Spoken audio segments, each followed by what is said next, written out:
डाल दी गई है। सिर्फ और सिर्फ ऑर्डर का इंतजार है। जिस तरह ईरान ने तेल अवीव को मिसाइलों से झुलाया, अब वैसा ही लेकिन 3 गुना बड़े हमले की तैयारी कर ली गई है।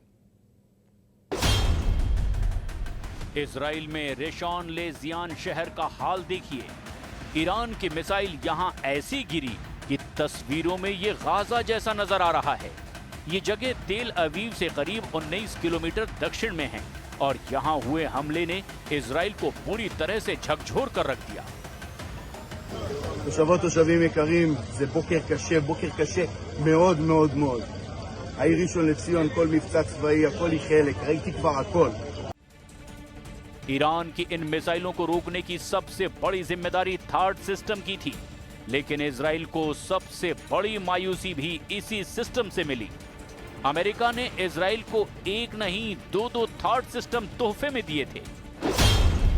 पहला सिस्टम अक्टूबर 2024 में डिलीवर किया गया और दूसरा सिस्टम अप्रैल 2025 में इजराइल पहुंचा। अब ईरान का हमला देखकर लगता है कि थर्ड मिसाइल डिफेंस सिस्टम की गारंटी सिर्फ 50-50 वाली ही बची है। जबकि बेंजामिन नेतन्याहू को ईरान के हमले से बचाने के लिए बाइडेन और डोनाल्ड ट्रंप ने अपनी सबसे बड़ी मिसाइल प्रूफ जैकेट इजराइल को पहनाई थी, लेकिन वो तो 13 जून की रात को पूरी तरह से नाकाम साबित हुई। आखिर इस मिसाइल प्रूफ जैकेट में खास क्या था जो पूरी तरह से एक्सपोज हो गया? क्योंकि दुनिया तो सबसे बेहतरीन मिसाइल रक्षा प्रणाली मानी जाती है। दावा है कि थार्ड 200 किलोमीटर की दूरी तक दुश्मन की किसी भी मिसाइल को मार सकता है। ये 150 किलोमीटर की ऊंचाई तक किसी भी मिसाइल को इंटरसेप्ट कर सकता है। अमेरिका के पास थार्ड की 7 बैटरियां हैं। एक बैटरी में 6 ट्रक माउंटेड लॉन्चर होते हैं।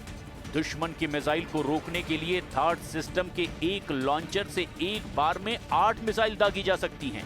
यानी पूरी बैटरी में कुल 48 इंटरसेप्टर मिसाइल होती हैं। इसे ऑपरेट करने के लिए 95 सैनिकों की जरूरत होती है। लेकिन ये काफी साबित नहीं हुए, क्योंकि ईरान तो एक बार में सैकड़ों मिसाइल फायर करके थर्ड और बाकी इजरायली मिसाइल डिफेंस सिस्टम की पूरी तरह से पोल खोलकर रख चुके हैं। मैसेज बिल्कुल साफ है कि ईरान का ऑपरेशन ट्रू प्रॉमिस 3 अब अंजाम तक पहुंचेगा। खामनेई ने बहुत साफ शब्दों में कहा कि अपने कमांडरों और वैज्ञानिकों की हत्या का बदला लगातार लिया जाएगा। खामनेई की लिस्ट में इजराइल के कई टारगेट हैं। पहला टारगेट तेल अवीव यानी इजराइल की राजधानी, जिस पर हमले हो सकते हैं। दूसरा टारगेट इजराइल के परमाणु ठिकाने हैं। नेगेव में डिमोना रिएक्टर पर ईरान की नजर है। तीसरे टारगेट पर इजराइल के सबसे खतरनाक मिलिट्री बेस हैं, जिस पर पहली रात ही कई अटैक हुए हैं। ईरान के टारगेट पर अब भी इजराइल के कम से कम 25 ठिकाने हैं। इनमें परमाणु अड्डे भी हैं, इनमें मिलिट्री बेस भी हैं और ऐसे टारगेट्स पर ईरान की मिसाइल फिर से लॉन्च होने के लिए तैयार है। अब खामनेई के ऑर्डर पर इजराइल को दहलाने की पूरी तैयारी है। ईरान की हर वो मिसाइल जिसकी रेंज 1500 के आसपास है, वो फिर से इजराइल पर हमले